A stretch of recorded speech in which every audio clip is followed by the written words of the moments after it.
మీరు ఒక్కలే ట్రైన్లు ఎటన్నా పోతుండ్రా? కంపెనీ లేదని బాధపడుతుండ్రా?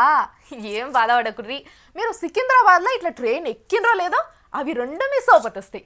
మీకు ఆకలి అయిందనుకోండి క్యాంటీన్కి పోయి ఏమైనా పట్టుకొస్తాయి. బోర్ కొట్టిందనుకోండి మీ భుజాల మీద ఎక్కి ఆడుకుంటాయి. ఇంతకీ ఏంటివి అవి అనుకుంటుర్రా? ఎలుకలు, బొద్దింకలు. అవును, మీరు ఇడ్లీయో దోశనో కావాలంటే ఎలుక క్యాంటీన్కి పోయి దాని నోట్లో పట్టినంత పట్టుకొస్తుంది. మీరు పడుకొని నిద్ర రాకపోతే బోర్ వస్తుందనుకో బొద్దింకలు భుజం మీద ఎక్కి మంచిగా ఆడుకుంటాయి. గమ్మత్తుగా ఉంటుంది కదా, టైంపాసే టైంపాస్. బుల్లెట్ రైలు చూసిండ్రా మీరు ఎప్పుడన్నా? ఎట్లురుకుతాయి?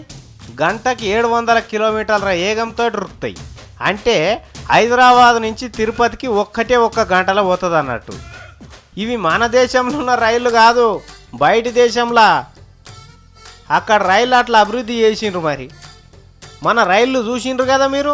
చూసుడేంది, ఎక్కి ఏ ఊరికి పోవాలనో ఆ ఊరికి పోతున్నారు. కానీ మీరు ఎక్కిన రైల్లో ఎన్ని ఎలుకలు తిరుగుతున్నాయి, ఎన్ని జల పురుగులు సంసారం చేస్తున్నాయో తెలుసుకున్నారా ఎప్పుడన్నా? తెలియకపోతే మేము చెప్తాం చూడండి. సికింద్రాబాద్ రైల్వే స్టేషన్ ఉన్నది కదా, అందులో చిన్నవి పెద్దవి అన్ని రైళ్ళు కలిపి మొత్తం 437 ఉరుకుతాయట. ఈ రైళ్ళలో లక్షల మంది ప్రయాణం ఎట్లా చేస్తున్నారో 100 ఎలుకలు 1000 జల పురుగులు కూడా అట్లనే ప్రయాణం చేస్తున్నాయట.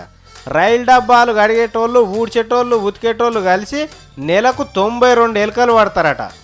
3300 జల పురుగులను ఏరేస్తారట. ఇది ఒక్కొక్క రైలు ముచ్చటనే సుమా. ఇటువంటి రైళ్ళు ఎన్ని ఉన్నాయో చూడుండ్రిగా. ఒక్క ఎలుక పిల్లల్ని చేసేటప్పుడు ఒక్కటే పిల్లని కంటదా? మందని కంటది. జల్ల పురుగులు అయితే ఒక్కసారి కంటే 2-3 డజన్లు కంటది.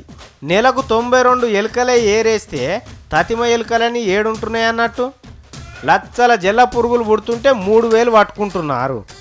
మిగతా వీటి సంగతి ఏందన్నట్టు? బయటి దేశం రైళ్ళేమో కొత్త పోకడలతోటి ఉరుకులు పరుగులు తీస్తుంటే మన దేశంలో రైళ్ళు ఎలుకలు జల్ల పురుగులతో వెనకబడతాయి. Bengaluru express, Narayanadri express, Godavari express, AP ఎక్స్ప్రెస్లల్లనే శీతం ఎలుకలు తిరుగుతున్నాయట. ఇదివరకే 100 మంది కంప్లైంట్లు చేసిరట ఇవేం పురుగులయ్యా అని. అయినా ఏం చేస్తాం సార్, అవి అట్లా అంటున్నాయి, ఎంత ఎలగొట్టినా పోతనే లేవని చల్లగా చెప్తున్నారట. ఇగో ఇది సికింద్రాబాద్ రైళ్ళల్లా తిరుగుతున్న ఎలుకలు జల పురుగుల లెక్క.